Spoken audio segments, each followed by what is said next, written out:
আসন্ন জাতীয় সংসদ নির্বাচন ও গণভোটের আর মাত্র একদিন বাকি।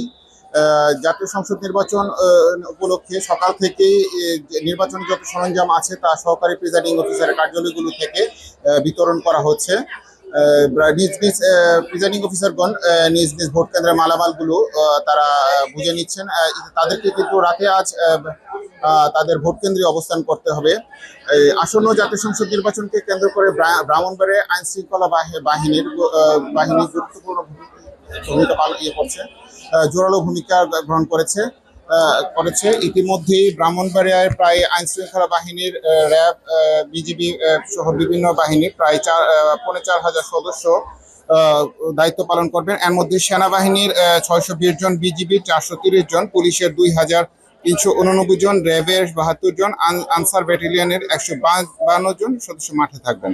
পাশাপাশি গ্রাম পুলিশ ভোট কেন্দ্র ও আশেপাশের এলাকায় দায়িত্ব পালন করবেন। আইন শৃঙ্খলা রক্ষায় বাহিনীগুলোর পাশাপাশি নির্বাহী প্রশাসন দায়িত্বে রয়েছেন।